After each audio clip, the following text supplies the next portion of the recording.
I'm Dr. Waldo, and I teach at Eastern New Mexico University in Portales, New Mexico. I am so glad that you have decided to come along today as I ask, where does my water come from? Well, I'm pretty sure that most of us can simply turn on a faucet to get water, but I want to know more. Where does the water come from that comes out of my faucet? Let's begin our search for where my water comes from by taking a look at the big picture. This is the planet Earth from space. Wow, look at all that blue. All that blue is water. The Earth is what we call a closed system. This simply means that the Earth doesn't lose or gain matter. If you're not sure what matter is simply anything that has mass and takes up space. Water is matter. If the Earth is a closed system, then the water that we see on Earth today was also on the Earth millions of years ago, and we expect it to still be here in the future. Water isn't evenly distributed around the planet. If it were, when we see Earth from space, it would look completely blue. But it doesn't, does it? Let's take a look next at how water is distributed around the planet Earth. Remember when I told you that water is matter? There are three main states of matter: a liquid, a solid, and a gas. We can find water in each of these three states at different places around the globe. Solid water is ice. Liquid water is what we're probably most familiar with. And then there is even water that we can't see, water vapor as a gas. Now I want you to imagine something. Imagine that we could take all the water that we find all around the Earth in all of its different states and distribute it across 100 glasses. If we were able to do that, 96.5 of those glasses would be filled with salt water. Salt water is simply water that has salt dissolved in it. Most of the water on Earth is salt water. Unfortunately, we can't use salt water to drink or to water our crops.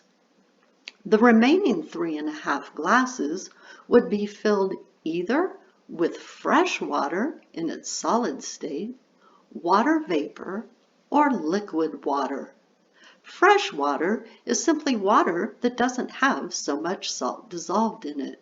That's the kind of water we need to drink and grow our crops with. Let's take a look at this funnel graph that we see up here in the corner. What this funnel graph does is compare the amount of salt water to all the fresh water and water vapor that we can find on Earth. Solid water we find as the next most common state of water. It's in ice caps, and the glaciers. Water vapor doesn't make up very much of the water that we find on Earth, and neither does the water in the soil that keeps it moist. The very least amount of water is found in living organisms. All living organisms need water to live.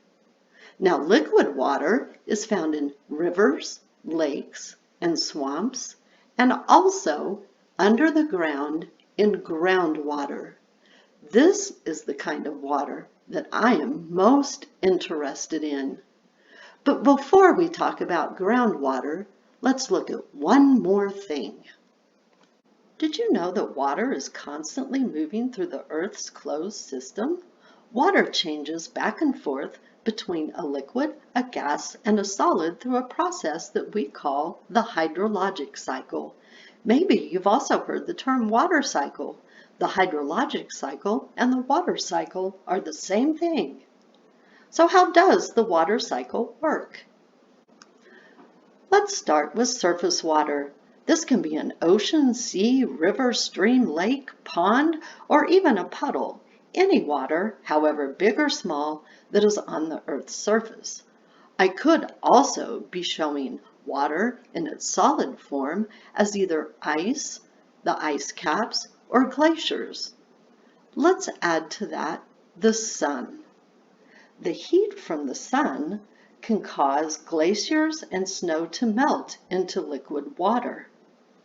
Now, the sun causes liquid water to evaporate, here from oceans, lakes, and streams. Evaporation occurs when liquid water on Earth's surface turns into water vapor in our atmosphere. Warm water vapor rises up through the Earth's atmosphere. As the water vapor rises higher and higher, the cool air of the atmosphere causes the water vapor to turn back into liquid water. This creates clouds. This process of water vapor cooling back into liquid water is called condensation. When a cloud becomes full of liquid water, it falls from the sky as precipitation. Different forms of precipitation include drizzle, rain, sleet, snow, graupel, and even hail. Some of this precipitation fills bodies of surface water. Water from the precipitation can also seep into the ground. This then joins groundwater. The groundwater can flow back into the oceans, the seas, the lakes, the streams, and the ponds, and the process starts all over again. I think we're about ready to start looking at groundwater. So far, we've learned that the Earth does not lose or gain matter because it is a closed system. Water is matter. Water is constantly changing between three states of matter, and those three states of matter are a solid, a liquid, and a gas. Water is constantly changing between these three states of matter through the hydrologic cycle, or the water cycle. We also learned that some of the liquid water on Earth is found under the ground as groundwater. Let's take a look next at groundwater. To help us understand groundwater, we're first going to take a short trip to my backyard and learn a little bit about porosity and permeability.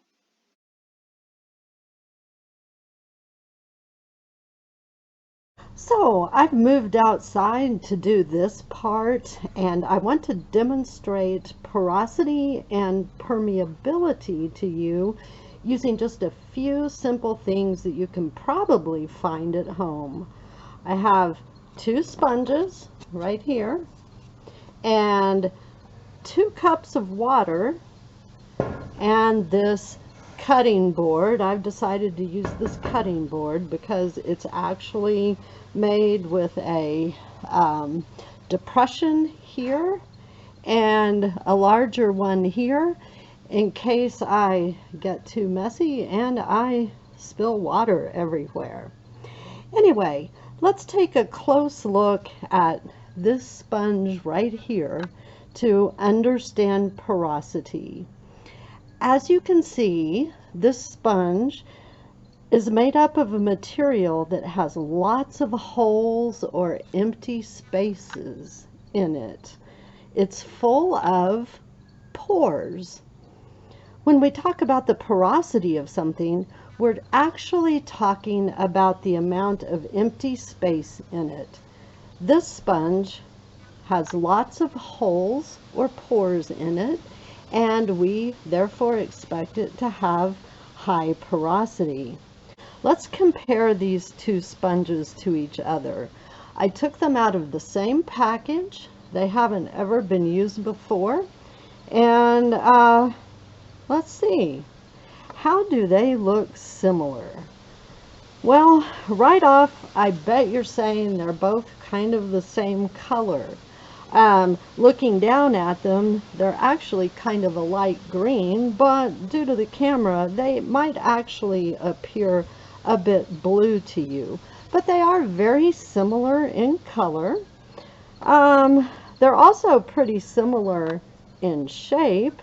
They're both rectangular, and they both have lots of pores or holes in them. But if you look at them carefully, they're also a little bit different. So when we look at the difference, we can see, right off, this one right here appears to be a little bit darker than this sponge right here. On top of that, if we look at them from their edges, this one seems to be just a little bit thinner than this one right here. And if we look down the long sides of them, we can see that this sponge, the edges are straighter than this sponge right here. And if we put them on top of each other, I'm going to get them right on top, we can actually see that this lighter sponge is slightly smaller than the sponge that is on the bottom. Okay, so how are they different? Well, if you could actually feel them, and maybe you'll be able to hear from the sound, this one is dry, while this one is slightly damp. We don't get the same sound when we rub across the top of this damp sponge that we do when we rub across this one right here. So what's happened is this one is damp with water. Even though it came out of the same package, this one I have allowed to sit open to the air, and any of the dampness that was in this sponge has evaporated into the air in the form of vapor, leaving it dry. Well, let's focus here right now on the dry sponge, and let's see what happens when I slowly pour some water on it. So I'm going to take this water right here, and I'm slowly going to start pouring water on it. Now watch very carefully. You can see the sponge where the water hits is actually starting to expand. It's puffed up just a little bit. Don't know if you can see that on the camera. It's also turning darker. And let's just keep on pouring. It's expanding. It's getting bigger. So what we're seeing happen is the water is hitting the top of the sponge. It's actually entering the sponge through the pores, and it's traveling through the sponge and completely saturating it. So now this one is actually more saturated than this one right here. And one of the ways that we can see that is the sponge that used to appear darker is now actually lighter. So now, as I keep on pouring this water, and I bet you watch that water run off and out of the sponge. I'm glad I decided to do this outside. I want you now to watch the edges of the sponge and watch the top of the board when I pour more water on this saturated sponge. So let's see if I can do this. If you've got sponges at home, I bet you could do this at home too. Now look at that. The water is actually flowing out of the sponge into the onto the cutting board, and the water is flowing from the top of the cutting board into, my table's not quite level here, but into that depression around the center of the cutting board.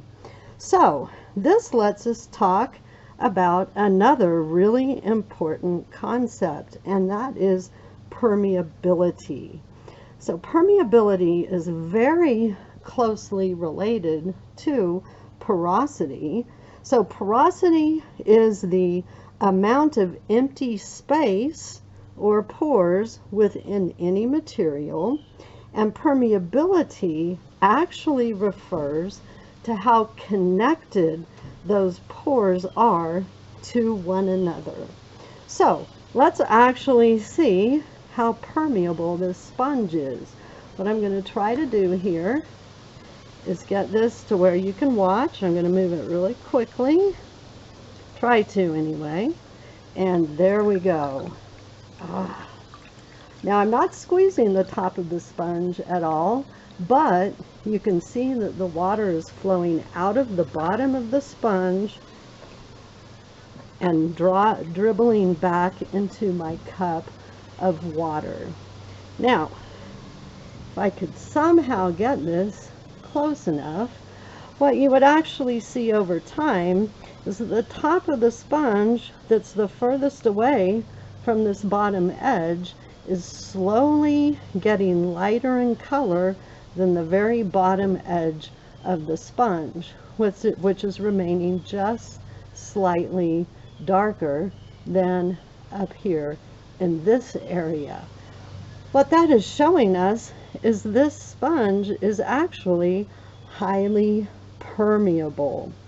The pore spaces are very connected to one another, and this allows the water to flow from one pore into another. So let me go ahead and just squeeze the rest of the water out of the top of this sponge, and let's see if we can see that color difference better. Don't know how well you can see that, but from my angle here, the sponge is fairly light colored. It's still damp.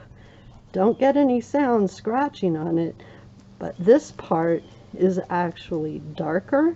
If I squeeze on that part, it's going to still let water come out, but if I squeeze on this part that was up, water's not coming out.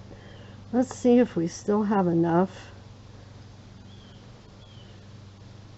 Don't think we have enough. Okay, so that's permeability. This sponge is not only high porosity, it has a lot of pores in it, but it also has high permeability.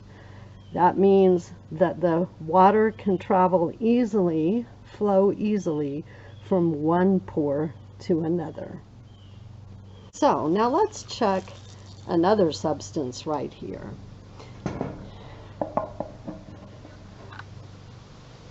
Okay, so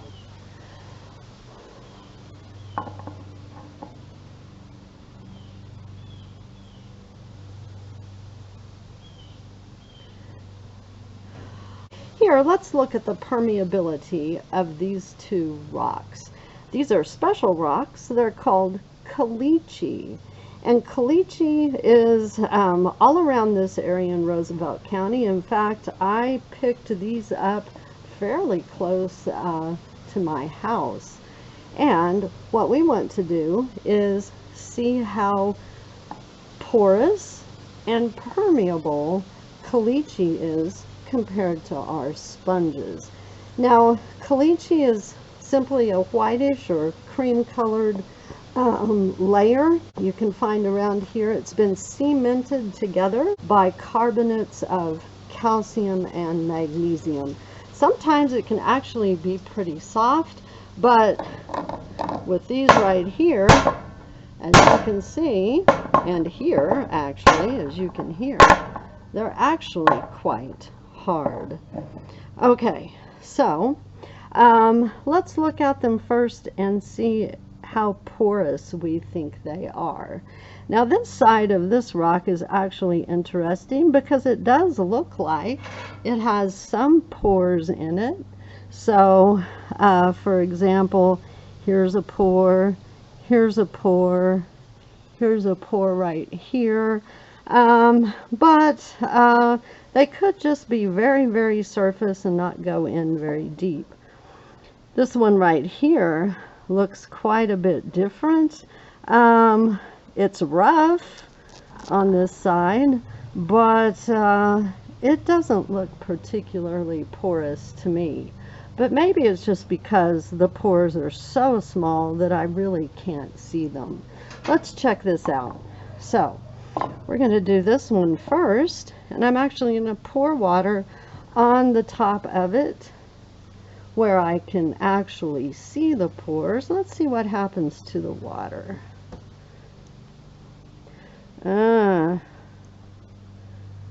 Boy, compared to those sponges, it's really running off that, isn't it? My guess would be that that is not a very porous nor permeable material. Let's look at this one right here. Do the same. Let me very slowly pour some water. It soaks in just a little bit. So it is getting damp on the outside. But, in fact, it's just actually dripping off the side of my cutting board right here. The water's now running so hard. So let's pick it up and see. Remember, permeability is how connected any of the pores are to one another in a substance. Let's see if we can get water to run out of this rock like we did the sponges.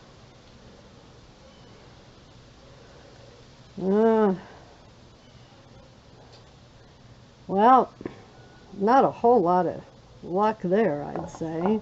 Let's check this one out. Maybe the water is soaked in some, any that was on the outside. Let's see if we can, let's see how permeable this one is. Not too permeable, it seems. So, I guess we can conclude that these two pieces of caliche are neither exceptionally porous nor are they permeable, while these two sponges right here, and now they look exactly the same, are both highly porous, and as we saw with the water dripping out when they were fully saturated, they are also highly permeable. And just to check, remember how those were two different sizes when we started? Well, they're pretty much exactly the same now. So, I hope that helped you understand the two concepts of porosity and permeability.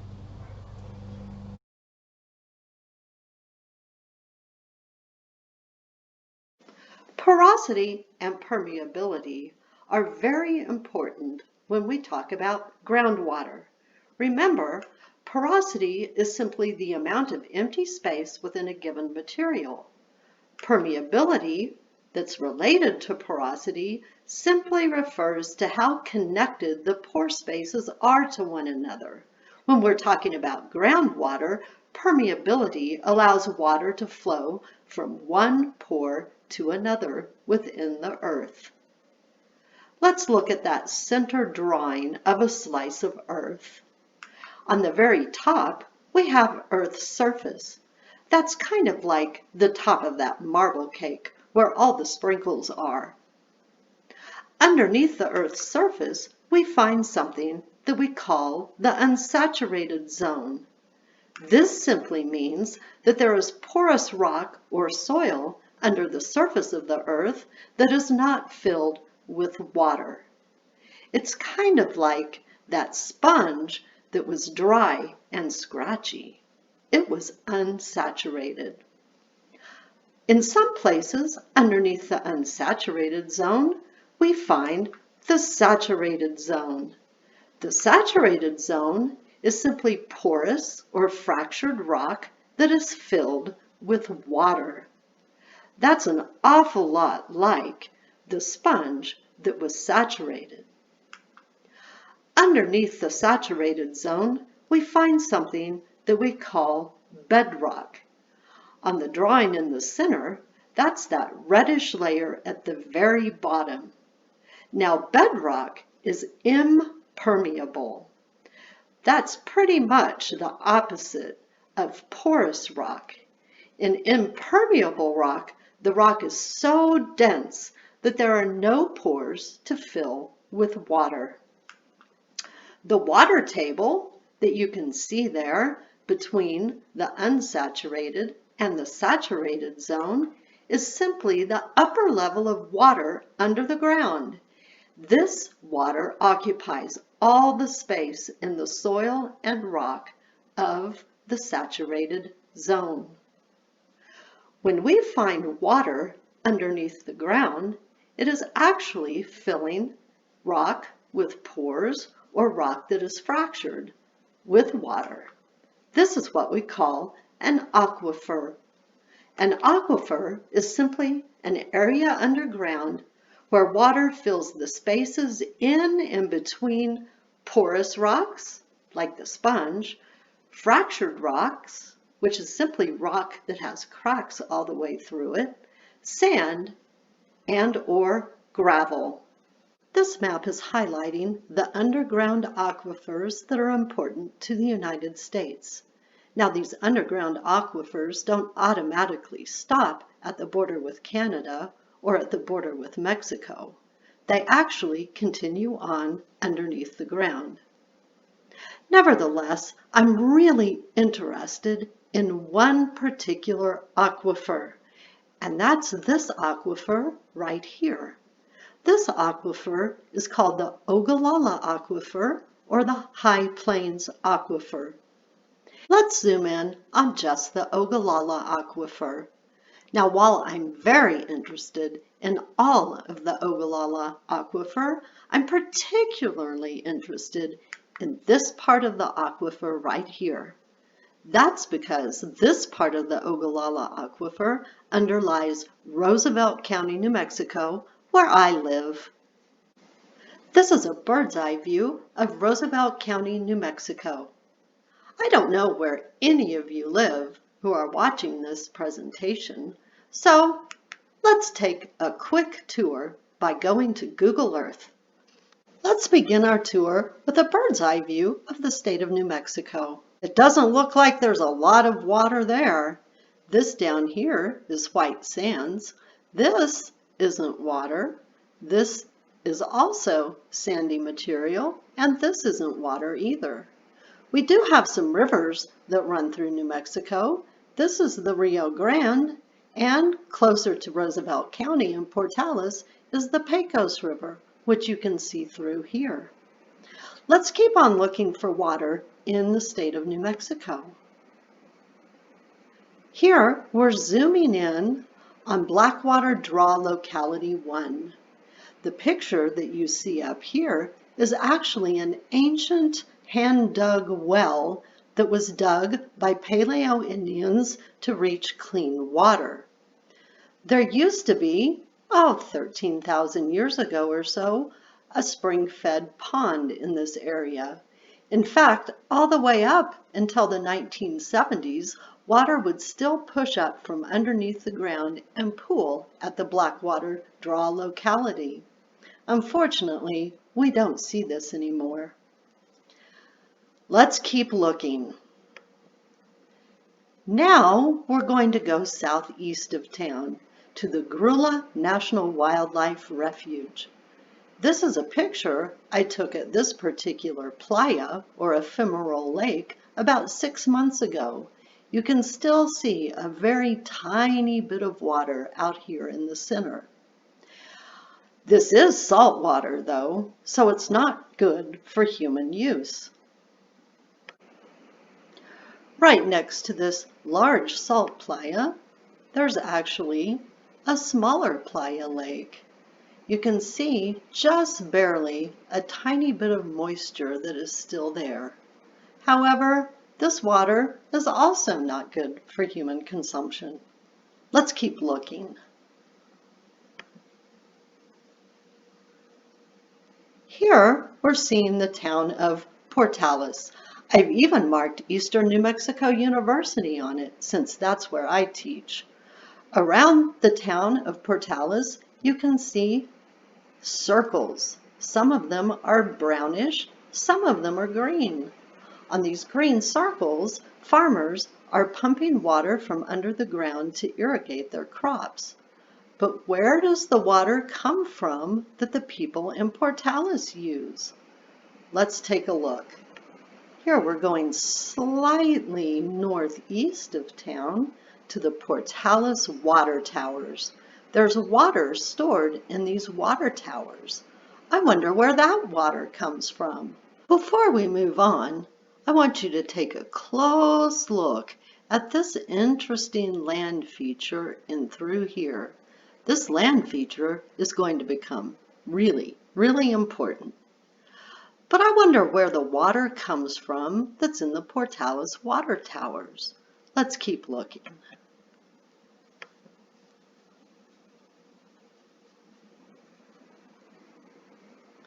And here we go. Here is the Blackwater well field. This is where the water wells are that supply the water for the city of Portales. Notice the land feature that I told you to look at is all around this area. Let's zoom out a little bit more.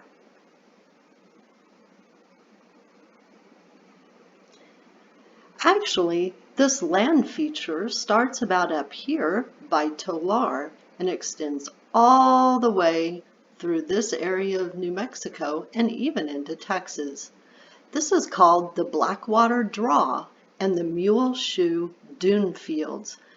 This is important because the water that falls as precipitation can travel through the highly porous and permeable sands of the Mule Dune fields. Let's follow these dune fields just a little bit further. Here you can see them even better in Texas. So where does my water come from? It comes from water wells drilled into the Ogallala Aquifer. Wells are excavations or structures that are created by digging, driving, or drilling into the ground to access water. Here are a few different types of wells. This well has been dug by hand to reach the water table. As you can see, the water is taken out of the well using a bucket tied to a rope. The empty bucket is lowered to below the water table, and the full bucket is then pulled up to the surface. This type of well is similar to the one you saw at the Blackwater Draw Locality 1 during our Google Earth tour. This next type of well is called an Artesian well. This picture is actually from around 1900 and was taken near Artesia, New Mexico in Eddy County, south of Roosevelt County. This water comes from a different aquifer, the Artesian Basin. The water underground used to be under so much pressure that it shot to the surface when the aquifer was tapped through a well. This last type of well is an example of a modern well. This well is being used to irrigate crops in Roosevelt County. Wells in Roosevelt County are drilled, which requires a fairly complicated and expensive drill rig. These are usually mounted on big trucks. Well drillers can use different types of drill bits to drill into the earth. In general, the type of bit that is used depends on the type of rock that makes up the aquifer.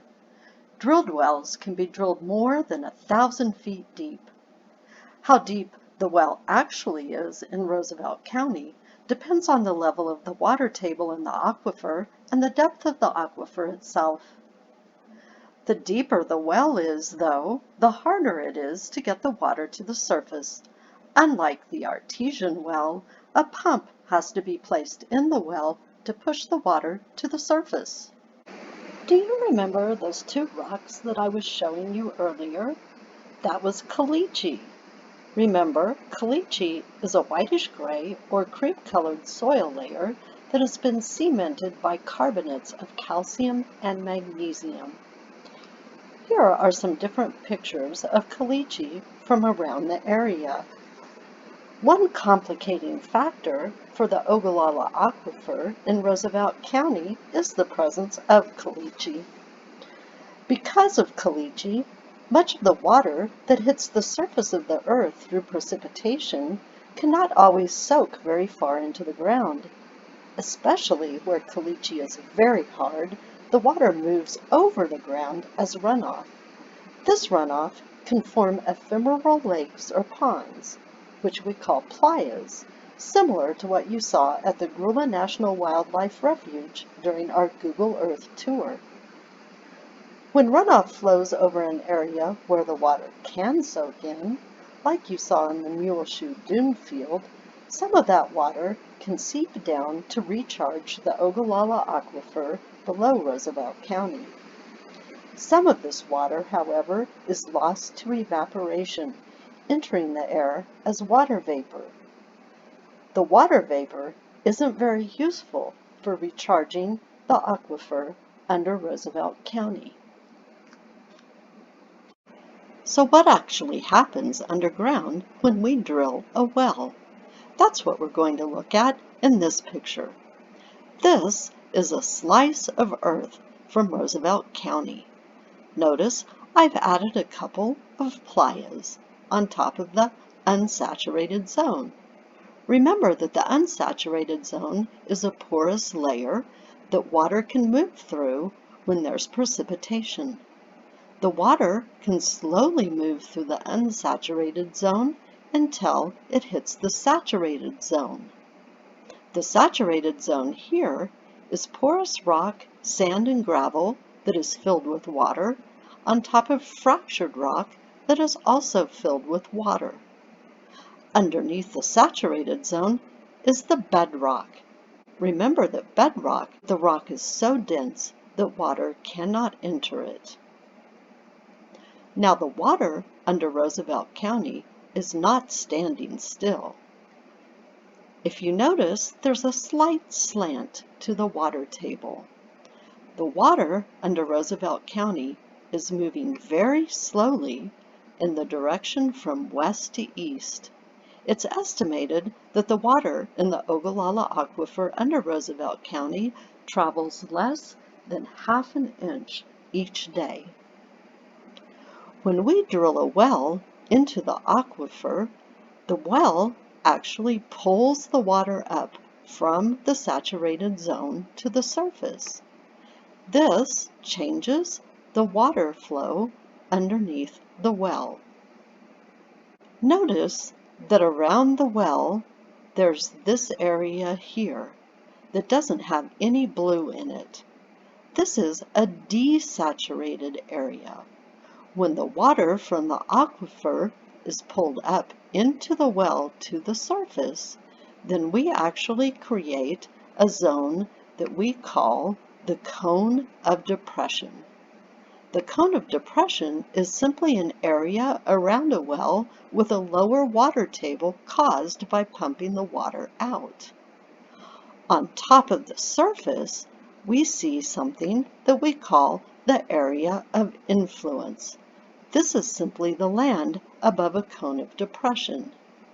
Now remember, here it looks flat in one direction, but keep in mind this cone of depression and the area of influence is actually in a circle around the well on the surface of the earth and underneath the earth. One well doesn't necessarily create a huge problem for the overall amount of water in our aquifer, especially if water being withdrawn from the aquifer is balanced against water re-entering the aquifer through precipitation. In Roosevelt County, though, we don't get very much rain, so we can potentially remove water from the aquifer faster than it is naturally replaced through precipitation. Let's see what can happen if we add another well next to our first one. In this picture, I have added another much deeper well next to our original well. Pumping water from this well again creates a cone of depression around the well by desaturating the area of influence around the well. Notice how the first well's area of influence is now found within the area of influence of our second well. This is called well interference. Well interference happens when the areas of influence and the cones of depression from separate wells intersect with each other. The people who were relying on water from the first well would have begun to notice this interference through lower water pressure. For example, when they turned on the water faucet to get water, the water would come out much more slowly than it had before. Similarly, when they flushed the toilet's water tank would have taken longer to refill. Finally, though, since the second well is causing a much larger desaturated zone that includes the area of influence of the first well, the people using the first well would finally not be able to get any water at all. Their well intake is now completely within the desaturated zone of the larger well. The people who used the first well now have a dry well. A dry well is a well that no longer pumps water because the water table has fallen below the base of the well. Not only is our first well now dry, but the natural direction of water flow in the aquifer is changing, causing the water in the aquifer to flow towards the larger well's intake. On the surface, we can also see impacts on the natural environment. While the complete disappearance of the playa near the first well and the lower water level in our second playa is most likely due to the evaporation of precipitation, our tree is starting to die. This is because where its root system used to be able to draw water upwards from the aquifer, the roots are now above the water table and completely within the desaturated zone of our second well. Remember, all living things need water to live. What we are beginning to see is aquifer depletion. When an aquifer is being depleted, the water table lowers as the withdrawal rate of water from the aquifer exceeds the rate of replenishment. This slide shows us different stages of aquifer depletion. Due to seasonal variations in precipitation, there is a range of natural water table variation. When it is dry, the water table lowers, and when it is wetter, water from precipitation can flow through a porous and permeable unsaturated zone to recharge the aquifer, causing the water table to rise. As long as water extraction is balanced with aquifer recharge, the overall water level of the aquifer won't change much. There will be enough water for the plants, animals, and people who depend on the aquifer for water. As soon as the rate of water extraction is greater than the recharge rate of the aquifer, however, the water table begins to sink lower into the ground. If there is a thick, saturated zone in the aquifer, all the living things may not notice the falling water table right away. But as we already learned, as soon as the water table falls below the intake of a well, the water well becomes dry. For a while, people may be able to simply drill just a little bit deeper to access enough water. As we also already learned, though, the deeper the well, the harder it is to bring the water to the surface. As wells get deeper, people may need to install bigger pumps to bring up the water. As the water table continues to fall, even the bigger pumps and deeper wells will not solve the problem. The rate at which the water can be drawn to the surface falls, increasing pumping problems. An aquifer is considered to be effectively depleted when water can only be extracted at a very low rate. You would notice this because of lower water pressure. At this time, people could still have enough water for their basic needs at home, but irrigating crops using groundwater is no longer possible. An aquifer is fully depleted when the only groundwater that is left is hidden in channels and depressions in the bedrock. I certainly don't want the aquifer under Roosevelt County to become depleted like this, and there are some simple things that we can actually do at home to help protect our aquifer. Here are a few ways you can help protect our aquifer. First, take quick showers. Turn off the water when applying soap and shampoo. Be sure to hang your bath towel up to dry after you shower. Use it for at least a week. After all, you are clean when you get out of the shower. Close taps tightly after you have used water. And keep your eyes and ears open for water leaks and dripping faucets. If you can't fix the leak or drip, tell someone who can. Keep a container under a dripping tap until it is fixed. You can use the water for plants or even to clean something. Keep the tap in a low flow mode while you're washing your hands and face.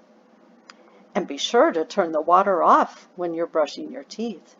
You can always turn it back on to rinse your toothbrush and your mouth. And finally, don't pour drinking water down the drain. Save it and use it to water plants. I'm sure you can think of other ways that you can help protect our aquifer. Let's take one last short trip to the Roosevelt County Museum. Unfortunately, it is temporarily closed due to the COVID-19 pandemic, but all the more reason for us to take a short trip inside and watch me and Director Romero set up a model aquifer.